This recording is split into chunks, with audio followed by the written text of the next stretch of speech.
Hi, welcome to Bree Reads to You. This is the third video in a series for the Anne of Green Gables playlist, and I'll get right into reading. Chapter 3. Marilla Cuthbert is surprised. Marilla came briskly forward as Matthew opened the door, but when her eyes fell upon the odd little figure in the stiff, ugly dress with long braids of red hair and the eager, luminous eyes, she stopped short in amazement. "Matthew Cuthbert, who's that?" she ejaculated. "Where is the boy?" "There wasn't any boy," said Matthew wretchedly. "There was only her." He nodded at the child, remembering that he had never even asked her name. "No boy, but there must have been a boy," insisted Marilla. "We sent word to Mrs. Spencer to bring a boy." "Well, she didn't. She brought her. I asked the station master, and I had to bring her home. She couldn't be left there, no matter where the mistake had come in." "Well, this is a pretty piece of business," ejaculated Marilla. During the dialogue the child had remained silent, her eyes roving from one to the other, all animation fading out of her face. Suddenly she seemed to grasp the full meaning of what had been said. Dropping her precious carpet-bag, she sprang forward a step and clasped her hands. "You don't want me?" she cried. "You don't want me because I'm not a boy? I might have expected it. Nobody ever did want me. I might have known it was all too beautiful to last. I might have known nobody really did want me. Oh, what shall I do? I'm going to burst into tears." Burst into tears she did, sitting down on a chair by the table, flinging her arms out upon it, and burying her face in them, she proceeded to cry stormily. Marilla and Matthew looked at each other deprecatingly across the stove. Neither of them knew what to say or do. Finally Marilla stepped lamely into the breach. "Well, well, there isn't need to cry so about it." "Yes, there is need." The child raised her head quickly, revealing a tear-stained face and trembling lips. "You would cry too if you were an orphan and come to a place you thought was going to be your home and find out they didn't want you because you weren't a boy. Oh, this is the most tragical thing that ever happened to me." Something like a reluctant smile, rather rusty from long disuse, mellowed Marilla's grim expression. "Well, don't cry any more. We're not going to turn you out of doors tonight. You'll have to stay here until we've investigated this affair. What's your name?" The child hesitated for a moment. "Will you please call me Cordelia?" she said eagerly. "Call you Cordelia? Is that your name?" "No, it's not exactly my name, but I would love to be called Cordelia. It's such a perfectly elegant name."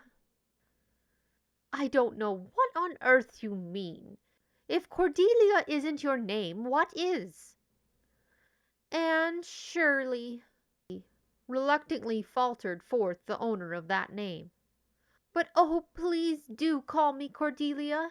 It can't matter much to you what you call me if I'm only going to be here a little while, can it? And Anne is such an unromantic name." "Unromantic fiddlesticks," said the unsympathetic Marilla. "Anne is a perfectly good, sensible name. You've no need to be ashamed of it." "Oh, I'm not ashamed of it," explained Anne. "Only I like Cordelia better.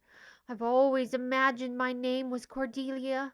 At least, I always have of late years. When I was young I used to imagine it was Geraldine. But I like Cordelia better now.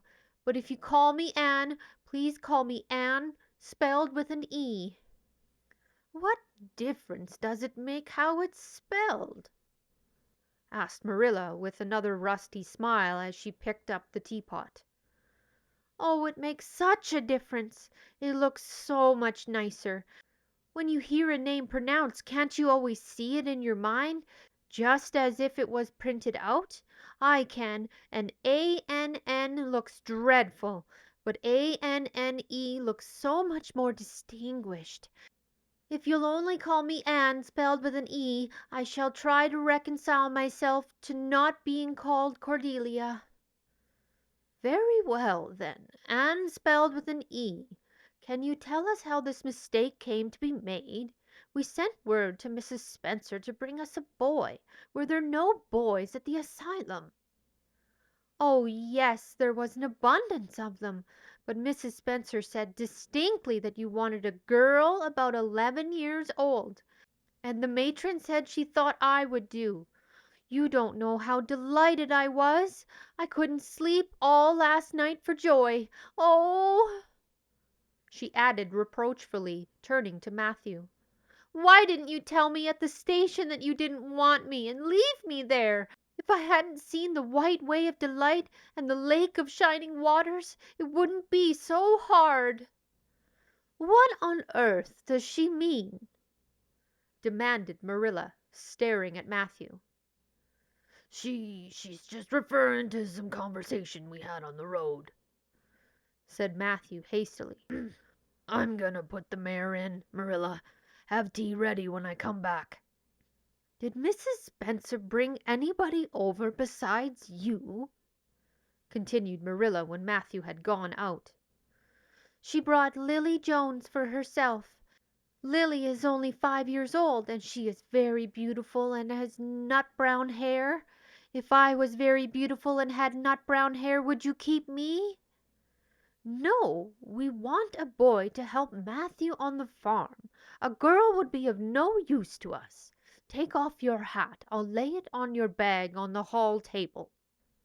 Anne took off her hat meekly. Matthew came back presently, and they sat down to supper. But Anne could not eat. In vain she nibbled at the bread and butter, and pecked at the crab-apple preserve out of the little scalloped glass dish by her plate. She did not really make any headway at all. "You're not eating anything," said Marilla sharply, eyeing her as if it were a serious shortcoming. Anne sighed. "I can't. I'm in the depths of despair. Can you eat when you are in the depths of despair?" "I've never been in the depths of despair, so I can't say," responded Marilla. "Weren't you?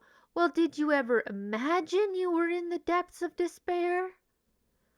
"No, I didn't." "Then I don't think you can understand what it's like. It's a very uncomfortable feeling indeed. When you try to eat, a lump comes right up your throat and you can't swallow anything, not even if it was chocolate caramel. I had a chocolate caramel once 2 years ago, and it was simply delicious. I've often dreamed since then that I had a lot of chocolate caramels, but I always wake up just when I'm going to eat them. I do hope you won't be offended because I can't eat. Everything is extremely nice, but still I cannot eat." "I guess she's tired," said Matthew, who hadn't spoken since his return from the barn. "Best put her to bed, Marilla." Marilla had been wondering where Anne should be put to bed. She had prepared a couch in the kitchen chamber for the desired and expected boy, but although it was neat and clean, it did not seem quite the thing to put a girl there somehow. But the spare room was out of the question for such a stray waif, so there remained only the east gable room. Marilla lighted a candle and told Anne to follow her, which Anne spiritlessly did, taking her hat and her carpet-bag from the hall table as she passed. The hall was fearsomely clean. The little gable chamber in which she presently found herself seemed still cleaner. Marilla set the candle on the three-legged, three-cornered table and turned down the bedclothes. I suppose you have a nightgown? She questioned. Anne nodded. Yes, I have two.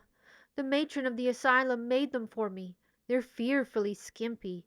There isn't enough to go around in the asylum, so things are always skimpy, at least a poor asylum like ours. I hate skimpy night dresses, but one can dream just as well in them as in lovely trailing ones with frills around the neck. That's one consolation. Well, undress as quick as you can and go to bed. I'll come back in a few minutes for the candle. I daren't trust you to put it out yourself. You'll likely set the place on fire." When Marilla had gone, Anne looked around wistfully. The whitewashed walls were so painfully bare and staring that she thought they must ache over their own bareness. The floor was bare, too, except for a round braided mat in the middle such as Anne had never seen before. In one corner was the bed, a high, old-fashioned one with 4 dark, low-turned posts. In the other corner was the aforesaid 3-cornered table adorned with a fat, red velvet pincushion hard enough to turn the point of the most adventurous pin. Above it hung a 6-by-8 mirror. Midway between the table and the bed was the window, with an icy white muslin frill over it, and opposite it was the washstand. The whole apartment was of a rigidity not to be described in words, but which sent a shiver to the very marrow of Anne's bones. With a sob she hastily discarded her garments, put on the skimpy nightgown, and sprang into bed, where she burrowed face down into the pillow and pulled the clothes over her head. When Marilla came up for the light, various skimpy articles of raiment scattered most untidily over the floor, and a certain tempestuous appearance of the bed were the only indications of any presence save her own. She deliberately picked up Anne's clothes, placed them neatly on the prim yellow chair, and then, taking up the candle, went over to the bed. "Good night," she said a little awkwardly, but not unkindly. Anne's white face and big eyes appeared over the bedclothes with a startling suddenness. "How can you call it a good night when you know it must be the very worst night I've ever had?" she said reproachfully, then dived down into invisibility again. Marilla went slowly down to the kitchen and proceeded to wash the supper dishes. Matthew was smoking, a sure sign of perturbation of mind. He seldom smoked, for Marilla set her face against it as a filthy habit, but at certain times and seasons he felt driven to it, and then Marilla winked at the practice, realizing that a mere man must have some vent for his emotions. "Well, this is a pretty kettle of fish," she said wrathfully. "This is what comes of sending word instead of going ourselves. Richard Spencer's folk have twisted that message somehow.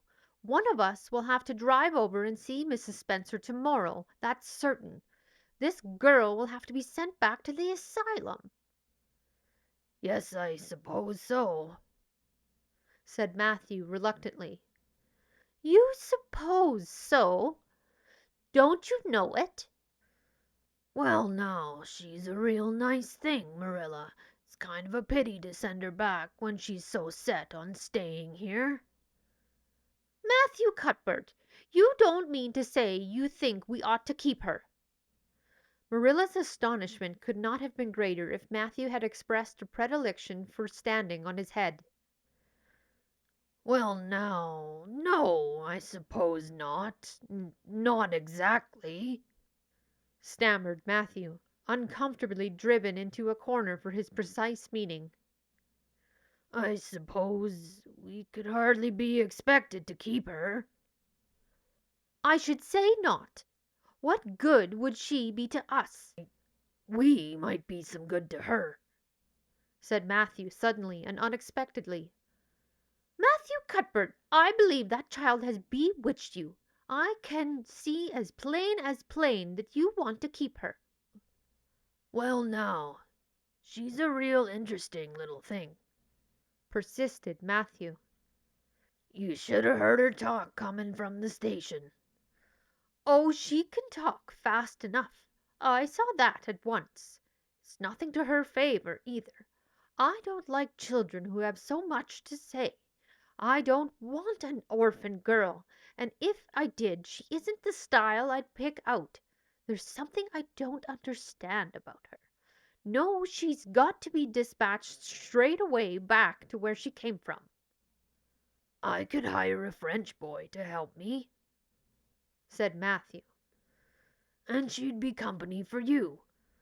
I'm not suffering for company, said Marilla shortly. And I'm not going to keep her. Well, now, it's just as you say, of course, Marilla, said Matthew, rising and putting his pipe away. I'm going to bed. To bed went Matthew, and to bed when she had put her dishes away went Marilla, frowning most resolutely, and upstairs in the east gable a lonely, heart-hungry, friendless child cried herself to sleep. That was Chapter 3 of Anne of Green Gables by Lucy Maud Montgomery. Hope you enjoyed it. Bye.